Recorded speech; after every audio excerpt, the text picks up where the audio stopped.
What is up, you guys? I've had a super busy week. Who hasn't? Blah, blah, blah. No one cares. But I've been meaning to jump on here and share with you the best resume advice I could ever give.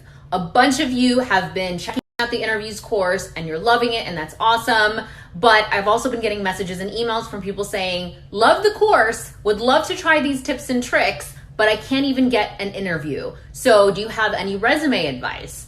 And yes, I don't do resume advice in my course or in another course or whatever, because the resume advice that's out there is already great. I'm not interested in just being a parrot and saying what's already out there on the internet for free. But this one piece of advice is not talked about enough, and I don't understand why. Here's the tip.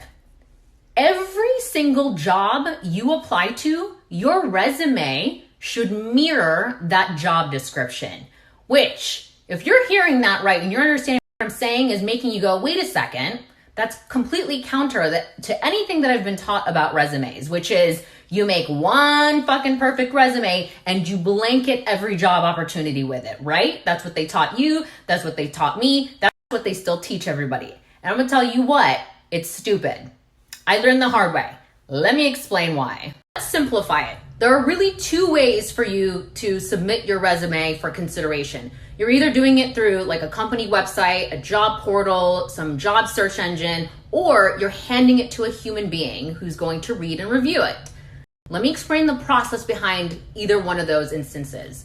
If you're submitting through a job portal and it's the company website, job search engine, doesn't matter what it is, and there's like a huge influx of resumes coming in, there's a good likelihood that a human is not reading your resume. What instead is happening is there's an automated process in which they're scanning your resume for keywords. Now, where do you think those keywords come from? The job description. If you are creating one resume and continually submitting to every job, even though the job description changes and the keywords in each job description changes, even for the same job, even if it's the same job title, same job title, by human eye, same job title doesn't mean anything. Different companies look for different things. You need to modify your resume to mirror the job description, and it should contain the same keywords. Now, if a human being is reviewing your resume, if it's being seen by human eyes, guess what's happening? Guess what? If it's the HR person that's looking at your resume and reviewing it, or the person who's hiring, what do they have out right next to your resume? The job description. To the human mind that's reviewing your resume and referencing the job description, guess what happens psychologically? They go, holy shit, this is the perfect candidate. We should call them. They should come in for an interview.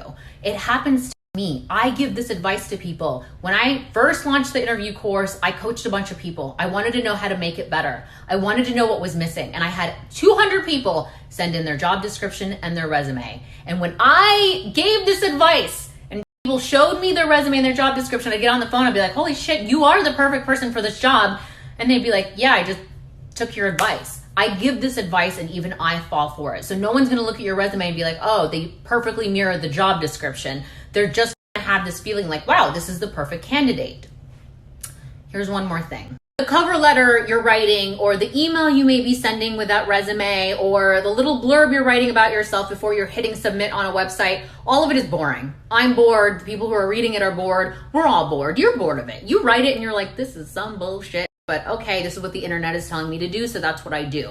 To whom it may concern, to whom it may fucking bore. Please see attached my resume. Fuck off, it's boring. So if everybody is doing that, do something different. Do something unique. Stand out. Talk about your value. Talk about what you can bring. Don't let people guess by looking at your resume. Be authentic. Try it. It fucking works. There you have it. The best goddamn resume advice that I can give you. It will change the number of times that you get called in for an interview. Then you can go in and try all the cool tips and tricks. All right. I got to jump on a call. I'm already late. Bye.